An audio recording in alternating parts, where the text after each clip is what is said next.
that your business is not valuable if you are not paying yourself. It's not truly profitable if your profit does not include what you're paying yourself. Okay. That's the other thing. If you ever want to sell or if you want people to invest, demonstrating that your business can support your livelihood.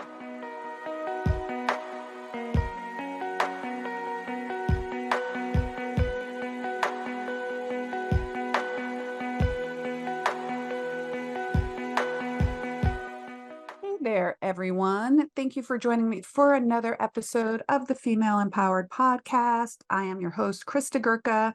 And today's episode, I've actually been really excited about recording this episode for a while because it's something we talk about in our mentorship groups over and over again. We're going to talk about how to pay yourself as a business owner first and not last. So many businesses, and we were all there at one point, myself included, when you first start in business, we often don't pay ourselves. I think I've said it before. There's a quote that's like, entrepreneurs are the only people that will leave a full paying job to work 80 hours for no money. So now, while that's great at the beginning, and certainly there's some budgeting that comes along with it, and you're in growth mode, so maybe your salary is a little less. There's always trade-offs of what is more beneficial to pay myself or to pay someone else to take stuff off my plate. So certainly there are times where you might not be making the salary you want. However, there should be strategic plans in place for that to change. And there should be a plan in place for you to pay yourself something. Okay. It is really important, I believe, really important to be giving yourself some sort of salary, some sort of payment, whether it's that you're paying yourself for the revenue generating hours, meaning when you see a client or teach a class or do a PT session, the same way as if you would have to pay somebody else for that. So if you charge $100, you take $30 or $25 or whatever it is, but you're paying yourself something. Okay. Now, we're not really going to get into the nitty gritty of an S corp versus a sole proprietorship and whether you're taking salary or owner's draws. I'm not going to talk about that today. What I am going to talk about is just strategy to make sure as the owner, you are paying yourself something. Okay. So basically, it's really important to think of these things and put a plan into motion. All right. I'm going to talk to you not only about strategies to get there, but I'm also going to give you real life examples because I think these are also super powerful. Some about my own story, and then also some of other businesses we worked with, friends, colleagues, and people that I know that have gone through this program. Okay. Not gone through the program, gone through, what am I thinking of? Like the same questions, concerns, fears, etc. All right. So where did this myth or belief come from that owners shouldn't get paid, or that why we don't pay ourselves enough, or at the beginning, or during times of trouble, et cetera, et cetera? A lot of people believe that business owners pay themselves what's left over. So if there's profit in the business, then you take from the profits. Okay. But the reality is really that by prioritizing our own pay, it leads to a much healthier business and overall way better financial decisions. We're going to get into exactly why. So your belief that you might be doing good by your company by paying yourself last is actually incorrect. You're actually setting your company up for less objective, less healthier profits and poorer financial decisions. And we're going to go over that right now. So what does it basically mean to pay yourself first? So basically what that means is deducting a set amount or a percentage for yourself before other expenses. So the biggest book that most people talk about is Profit First, and I believe it's by Michael Michalowicz, I think. Don't quote me on that, but I'm pretty sure that's what it's from. So I use a method similar to Profit First. I adjust the percentages a little bit based on my operational expenses and where I am currently in my business. And that could also be juggled depending on you're in a growth stage of your business, a profit stage of your business, or a maintenance stage of your business. Okay. So we really talk about paying yourself a set amount or a percentage before covering expenses. So what could that look like in our industry? It could look like paying yourself a set amount per session. So say you're still in the practice of treating clients, seeing patients, teaching classes. So you're going to say you're going to pay yourself $25, $30, $40, $50 for every class you teach. Okay. Or you're going to give yourself the same salary structure, the same pay rate structure as you would do to another team member, another instructor, or PT. So that's one way you could do it. Another way you could do it is pay yourself a percentage. So the profit first percentage that's why it's called profit first. It's saying pay yourself first, basically. So if you charge $100, the book says 30% off the top goes to profit, which is what's paying yourself. So if you charge $100, then you pay yourself 30. Okay. And then everything else goes to like operational expenses and savings and clinicians, other clinicians, et cetera, et cetera. Okay. So we're not really going to get into the different percentages, but I'm basically going to tell you why it's really important for the financial health and solvency of your company to make sure that you are paying yourself. Okay.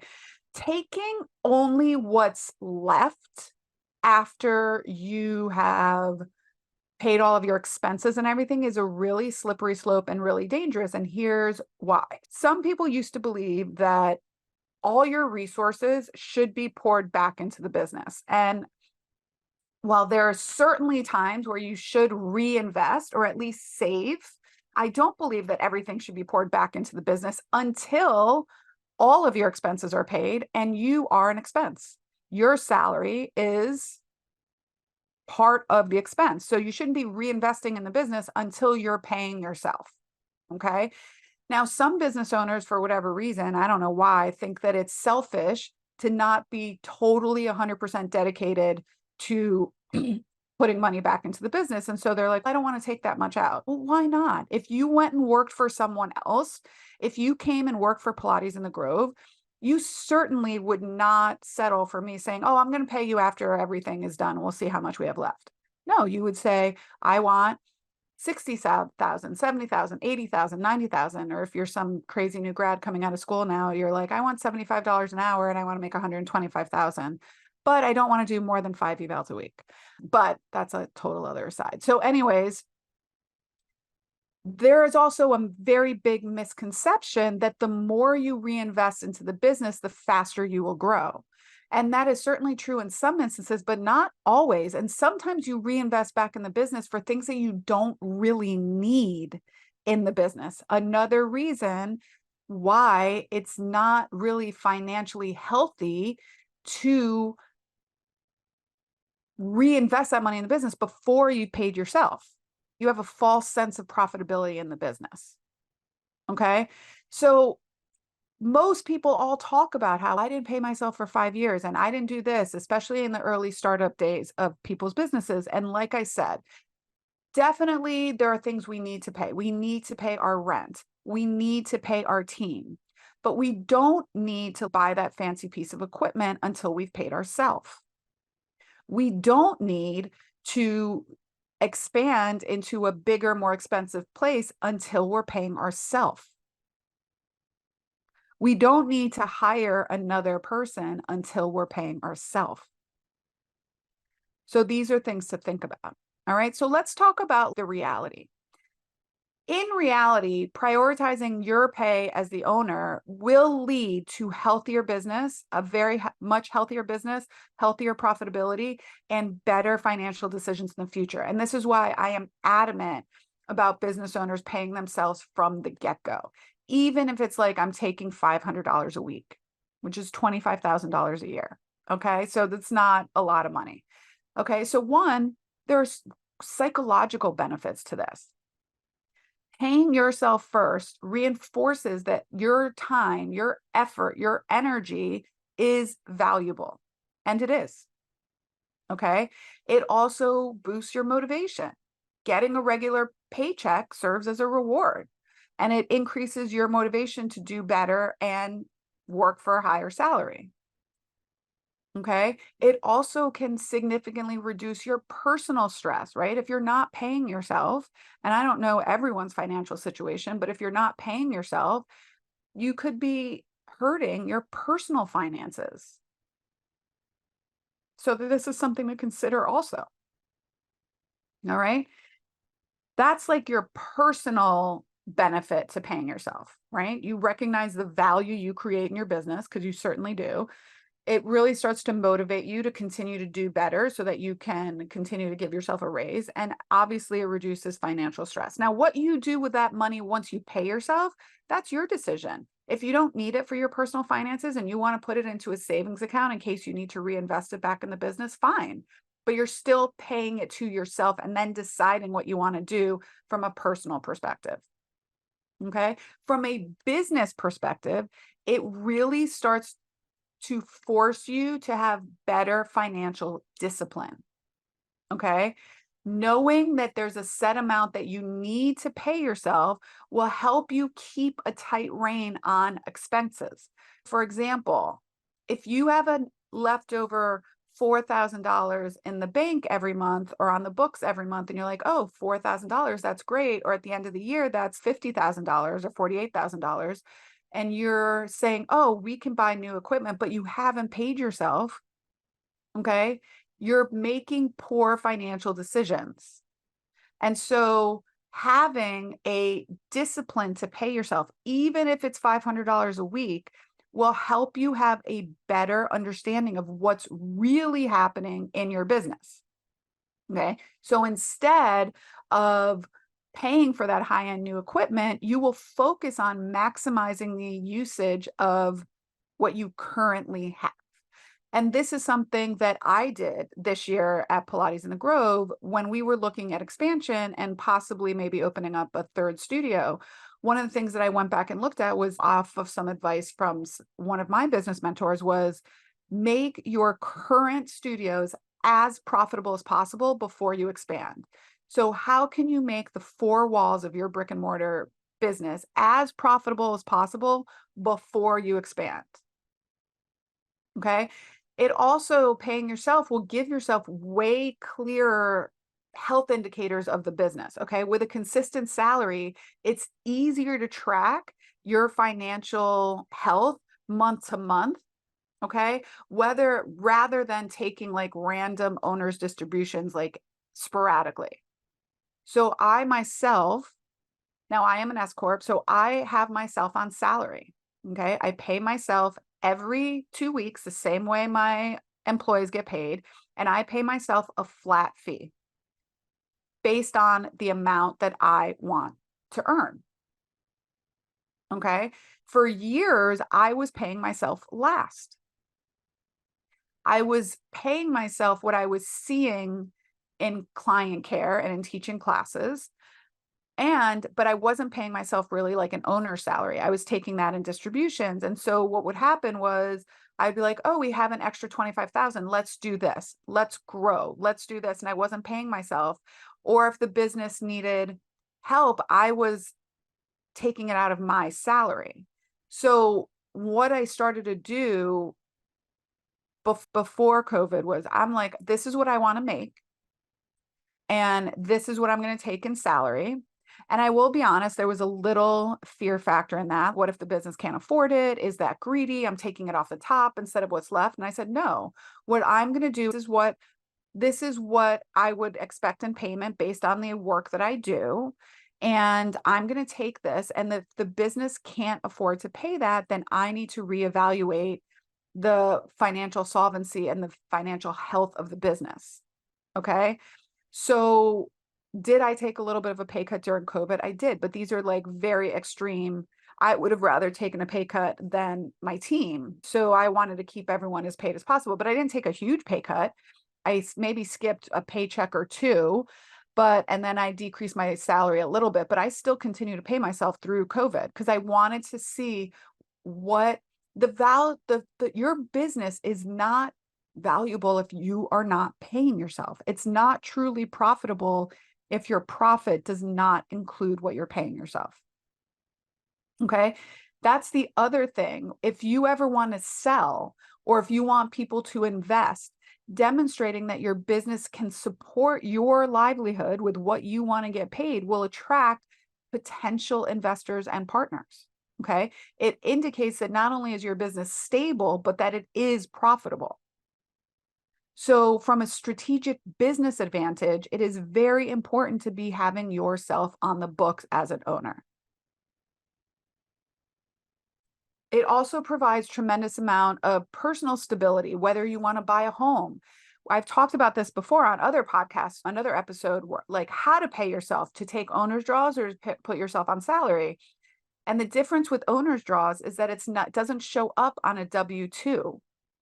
Okay. So if you want to go buy a house, or you want to invest, or you want to take out a loan for something, the bank wants to see your W-2 salary. So you can't say, last year I took $150,000 in owner's distribution, because it's not what the bank looks at. Okay. So a lot of people will say, oh, I'm going to pay myself like $200 a week, and then I'm going to take all owner's draws. But then what it looks like you're making is like less than $10,000. Okay. And no bank is going to give you a loan when it looks like you're making $10,000 a year. So those are also things that is important, right? Saving for your own personal retirement. And then last but not least, paying yourself will certainly set a precedent, okay, for how other employees are treated. It's really important. It goes with fair compensation for you as an owner, the same way you would give fair compensation for a member of your team, or the same way that you would expect fair compensation if you were doing the work you're currently doing for somebody else. All right. The truth of the matter is, we've all heard this, you can't pour from an empty cup. So by ensuring that your financial future is and your financial well-being is taken care of, you as an owner can be better equipped to lead your business and continue with healthy financial margins and make healthy financial decisions for your business. All right. So let's review a little bit about what the benefits of paying yourself first. They ensure that you're compensated because you're working hard and you're dedicating your time. All right. It encourages financial discipline for yourself personally and for your business. Okay. It protects your own personal finances, and it provides stability and profitability for future, whether it's partners or investors or people that want to buy your business. Okay. So how do we actually set this up? How do you go about setting it up? So first thing is, you want to make sure that you are opening separate business accounts. I think I did this. I can't remember which podcast it was, but I talked about the 5 different business accounts I have, the 5 different bank accounts I use in my business. And the very first thing I did when I opened my business was, I have a personal account, Krista Gurka, and I share it with my husband. And I have a business account. Okay. And all business related transactions go through my business account. And then when I pay myself, it comes out of my business account and goes to my personal account. All right. So I also have a business credit card. So every business expense I put on my business credit card. So that could be, I'm not an accountant, I'm not a CPA, even though we have a great money team in our FitBiz foundations and also our inner circle programs. But business expenses, like obviously if you have to travel for work, or if you're putting equipment on a company card, or monthly expenses on a company card, they go on your company card, and you can break them down and itemize them in QuickBooks at the end of the year. So first thing you do is obviously set up a personal and a business account. Make sure that you're not intermingling them. It's like a big no in business. Okay. Then you want to determine what your pay is, right? Set a fixed amount or a percentage like we talked about, and then review it and adjust it as needed. So I'll give you an example. One of the businesses I worked at, a dance studio here in Miami, she started paying herself what she felt comfortable with, and what obviously she could afford based on what we looked at in the books, was 5% of all income that came in. So at the end of every month, she looked at all the gross revenue and paid herself 5%. For example, if she did a $10,000 month, she paid herself $500. If she did a $25,000 month, she paid herself whatever five for was that 12 something. Okay. So you can do it that way. And again, that's not a big amount. All right. And then our plan was, when are we going to increase that to 10%? When are we going to increase that to 15%? And we had very strategic measures so that if she had more profit in the business, we're like, okay, you take first before we decide what we're going to reinvest into the business. Then you want to make sure you're automating the process. So you would pay yourself on salary.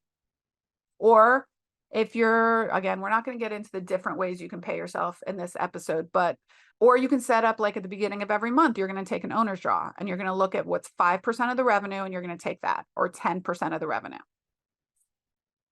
All right. So that's the way that you're really going to just start setting it up and start doing it.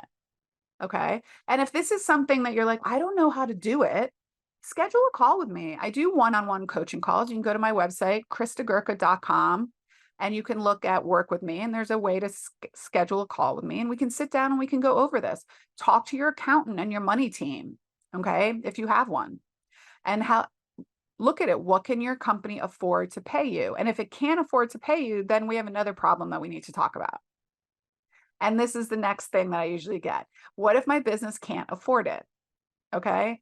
Sometimes paying yourself first will actually reveal unnecessary costs that you have been overlooking. Okay. Like we just cleaned up all of our subscriptions and saved ourselves something close to $1,000 a month. That's $12,000 a year. And there were these little ticky tack things, some that were like $100, some that were like, one was $10, but $10 over and over again. One was $200, one was like $150. So we just cut a lot of these subscriptions that we were not needing anymore. And we were able to save ourselves close to $1,000 a month. Okay. Another business that we were working with before used to have like like a coffee, water, tea station at her yoga studio. And so one of the things we did was we were like, it seems like you're spending a lot on the brand that you're buying. So if we can just, if you're still able to offer the same quality, like if you're doing Nespresso versus a Keurig and Dunkin' Donuts, the coffee is the same for people, but you could save yourself like maybe a couple $100 a year, and that starts to add up. So you want to be looking at that and making sure that you're not overspending on things, taking from Peter to pay Paul.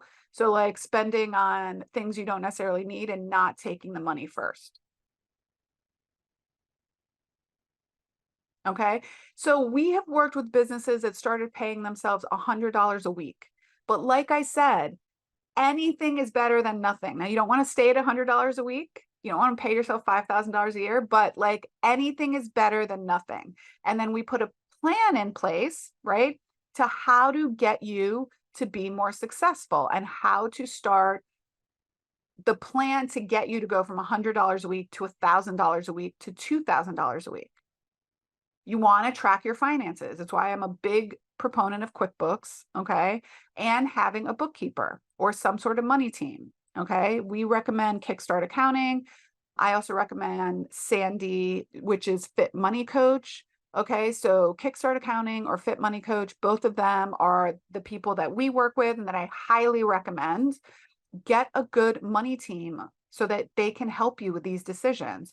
You want to be reviewing this regularly. So you want to set aside time monthly or quarterly to review your finances. So I meet with my money team every 2 weeks.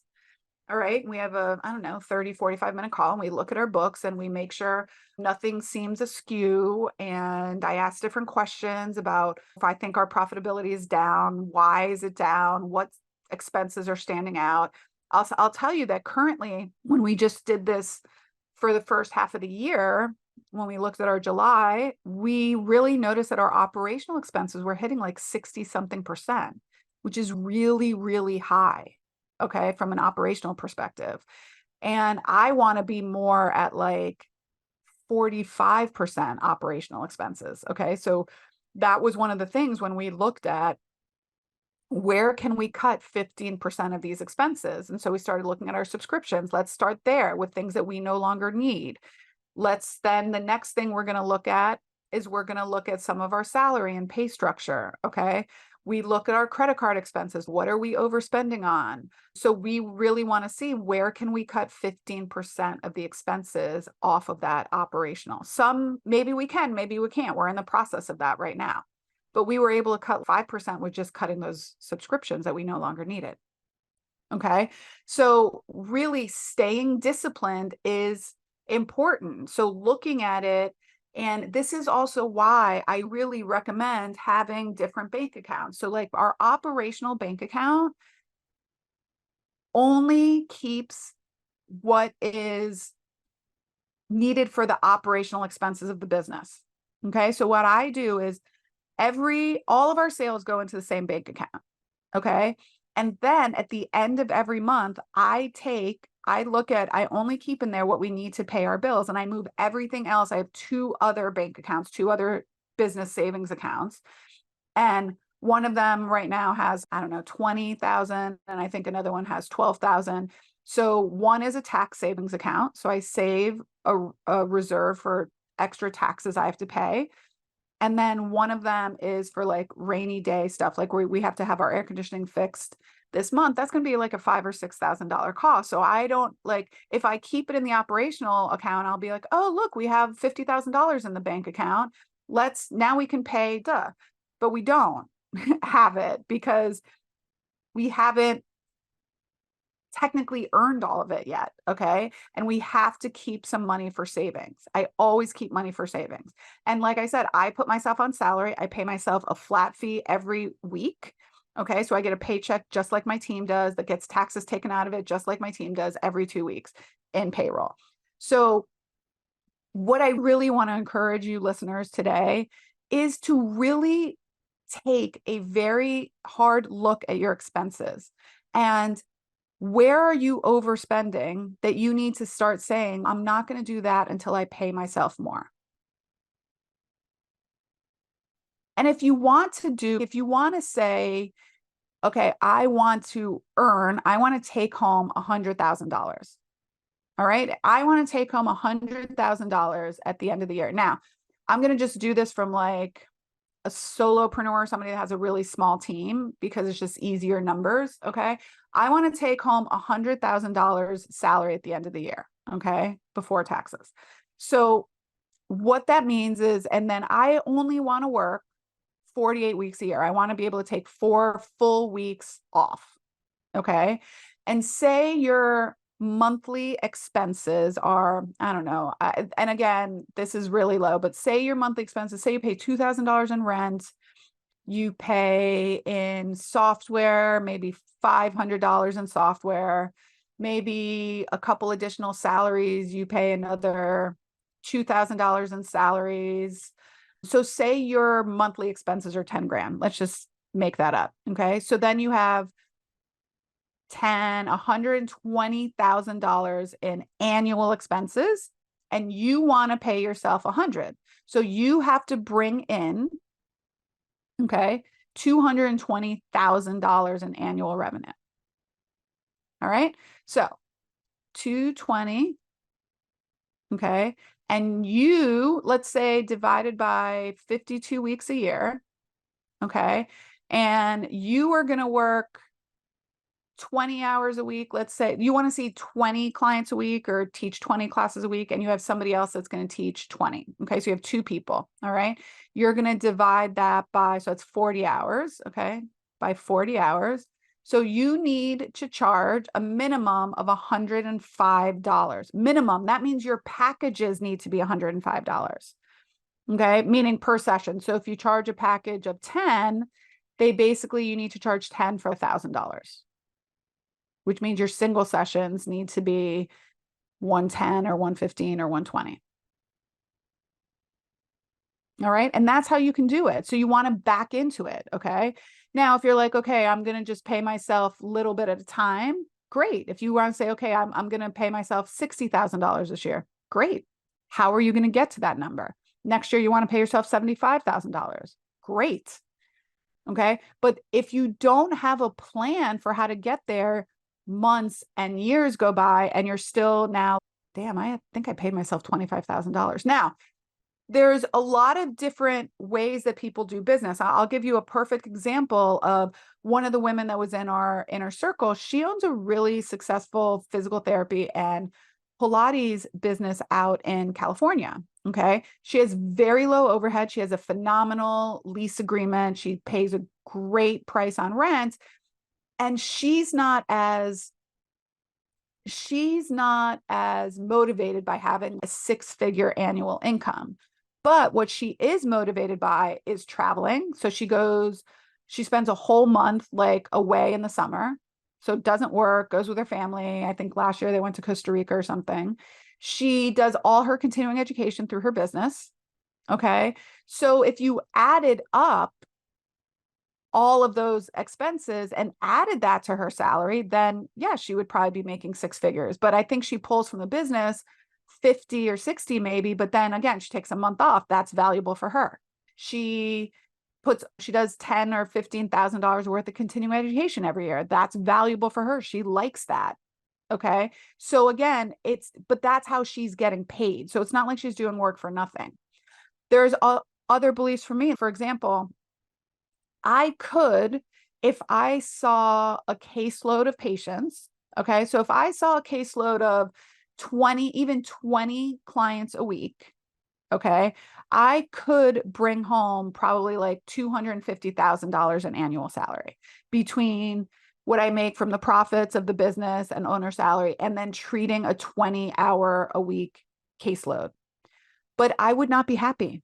That would be too much work that I'm willing to do at this current at this current state of where I am right now. So I would rather see 4 or 5 clients a week and take home less money, pay myself with the profits and like what I do in coaching and consulting and mentorship and owner jaws of the business, but have more freedom of time. Okay. More autonomy and agency over my time. So that's what I would like to do.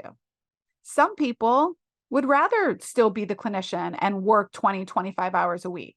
Okay. So it doesn't matter. Like my success and what I want to do doesn't have to be what you want to do. But what I don't like to see is business owners that are not paying themselves. The very first question I ask any business owner when we get on a discovery call or we talk about their business is, are you paying yourself? And then the second question is, how much? Okay. So what I really just want you to take away from this is, what plan do you have in a place to, one, start paying yourself, even if it's $100 a week? Okay. And then what plan do you have in place to start increasing that so you can get to the salary that you want? And if the salary you want is $150,000, then say that. It's okay to want to pay yourself $150,000. It's okay to want to pay yourself $200,000. It's okay to want to pay yourself $75,000. All right. It's okay to want to pay yourself $250,000 or $300,000. All of those scenarios are available to you with the right planning and the right process to get you there, ladies. Okay. So I really hope you did enjoy this program, this episode. I hope that you will take away with it some very valuable insights of, dude, I need to start paying myself, or I'm doing it well. Kudos to you. If you have questions and you want to go over, like, how can you pay yourself more? What kind of a plan? Like I said, schedule a call with me. Go to my website, www.kristagurka.com. Okay. You can also look into joining one of our programs. So Inner Circle is closed for the rest of 2023, but the FitBiz Foundations group is still open for enrollment. And these are some of the things we talk about right from the beginning, right from your first one-on-one onboarding call with me. We talk about, what are you paying yourself? What do you want to pay yourself? And how are we going to get you there? So all of that information is available to you on the website. You can also DM me over on Instagram. Let me know if you have any questions or what your feelings are. And until next time, my friends, bye for now, everyone. Have a good one.